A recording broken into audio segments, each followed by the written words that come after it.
नमस्कार दोस्तों, स्वागत है आप सभी लोगों का मेरे यूट्यूब चैनल अरुण अकेडमी में। आज के इस वीडियो में हम देखने वाले हैं ब्लड क्लॉटिंग यानी रुधिर का स्कंदन क्या होता है। तो चलिए दोस्तों स्टार्ट करते हैं हम आज का वीडियो।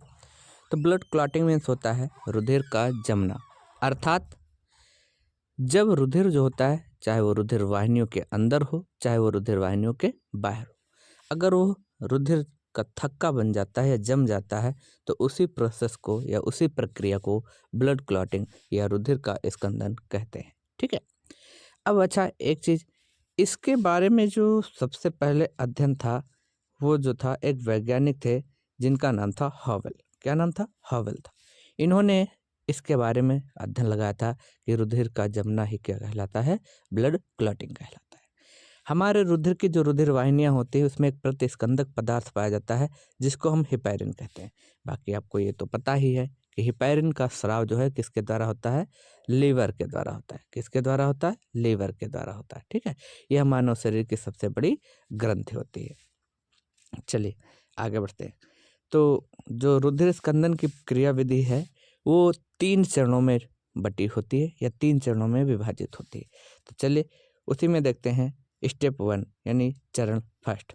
पहले चरण में क्या होता है कि जिस स्थान पर चोट लगी होती है यानी जो चोट या घायल वाला भाग होता है उस स्थान पर पाई जाने वाली जो रुधिर वाहिनी होती है वो सिकुड़ जाती है।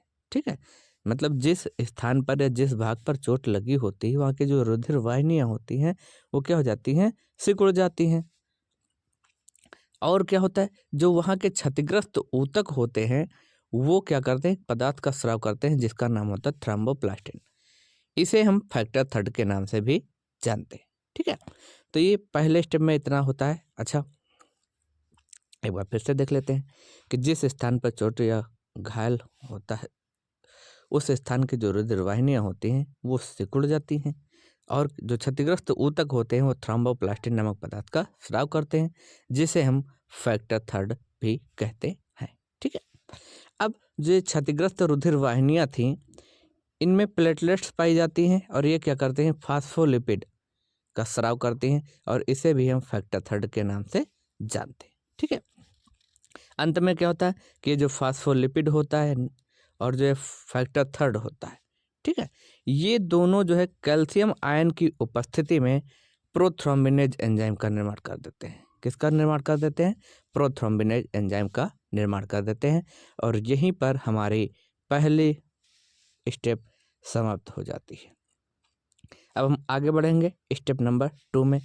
तो पहले स्टेप में हमने देखा कि प्रोथ्रोम्बिनेज नामक एंजाइम बन गया था। अब ये प्रोथ्रोम्बिनेज एंजाइम स्टेप 2 में क्या करेगा? कैल्शियम आयन की उपस्थिति में जो प्लाज्मा में घुलनशील हेपैरिन था उसको यह निष्क्रिय कर देगा। ठीक है। भाई रुधिर का थक्का तब तक नहीं बन पाएगा जब तक हेपैरिन रुधिर में उपस्थित होगा। इसलिए ये प्रोथ्रोम्बिनेज एंजाइम क्या करता है? कैल्शियम आयन की उपस्थिति में इस हेपैरिन को निष्क्रिय कर देता है।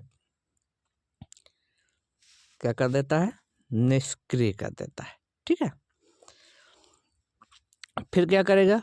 और ये प्रोथ्रोम्बिनेज एंजाइम और क्या करेगा कि जो प्रोथ्रोम्बिन नामक निष्क्रिय प्रोटीन थी उसको यह थ्रोम्बिन तथा थ्रोम्बिन जो सक्रिय प्रोटीन होती है तथा अन्य पेप्टाइड श्रृंखलाओं में तोड़ देती है। ठीक है। मतलब स्टेप 2 में 2 कार्य होते हैं। कौन करता है? प्रोथ्रोम्बिनेज एंजाइम करता है। क्या करता है? पहला कार्य ये करता है कि कैल्शियम आयन की उपस्थिति में हेपैरिन को निष्क्रिय कर देता है। जबकि दूसरे स्टेप में क्या करता है कि ये जो प्रोथ्रोम्बिन नामक निष्क्रिय प्रोटीन थी इसको यह सक्रिय थ्रोम्बिन प्रोटीन में तथा अन्य छोटी छोटी श्रृंखलाओं में तोड़ देता है। ठीक है। अब हमने देखा स्टेप 2 में क्या बन गया? थ्रोम्बिन बन गया। क्या बन गया? थ्रोम्बिन नामक सक्रिय प्रोटीन बन गई। अब हम आते हैं स्टेप नंबर 3 क्योंकि स्टेप नंबर 2 यहीं पर हमारा समाप्त हो जाता है।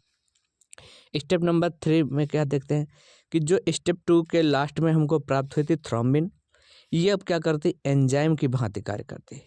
किसके भांति कार्य करती है? एंजाइम की भांति कार्य करती है और यह घुलनशील जो फाइब्रिनोजन प्रोटीन है उसको पहले यह मोनोमर्स में तोड़ती है। किस में तोड़ती है? मोनोमर्स अमीनो अम्ल में तोड़ती है। अच्छा यहाँ पर लिखा हुआ घुलनशील प्रोटीन। अब ये तो पता ही है जो वस्तुएं जल में या किसी में घुलनशील होंगी वो भला रुधिर का थक्का कैसे बना सकती हैं, क्योंकि वो घुलनशील है। इसलिए इनको सबसे पहले किस में बनना पड़ेगा, अघुलनशील में।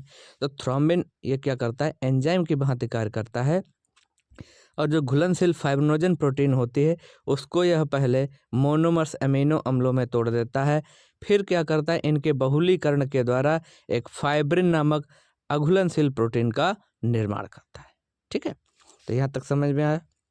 फिर से देख लेते हैं स्टेप नंबर 3 कि स्टेप 2 के द्वारा हमें प्राप्त हुई थी थ्रोम्बिन, यह अब एंजाइम की भांति कार्य करने लगती है। यह घुलनशील फाइब्रिनोजन प्रोटीन को पहले मोनोमर्स अमीनो अम्लों में तोड़ती है, इसके पश्चात उसके बहुलीकरण के द्वारा फाइब्रिन नामक अघुलनशील प्रोटीन का निर्माण कर देती है। और जैसे ही फाइब्रिन नामक अघुलनशील प्रोटीन का निर्माण होगा, चोट वाले स्थान पर लंबे लंबे महीन सूत जो होते हैं वो बिछ जाते हैं, आ जाते हैं, और जिसके कारण वहाँ पर एक घना जाल बन जाता है, जिससे उसमें जो रुधिराणु होते हैं, जो रुधिर बह रहा होता है, वो फंसने लगते हैं।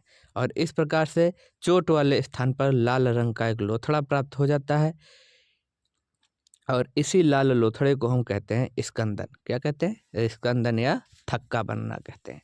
इस पूरी प्रक्रिया में लगभग 2 से 8 मिनट, इस पूरी प्रक्रिया में लगभग 2 से 8 मिनट लग जाता है, और इस प्रकार से रुधिर का थक्का बन जाता है। तो आशा करता हूँ आपको वीडियो अच्छा लगा होगा। अगर वीडियो आपको अच्छा लगा है तो please like, share, comment and subscribe to our YouTube channel Arun Academy. Thanks for watching me.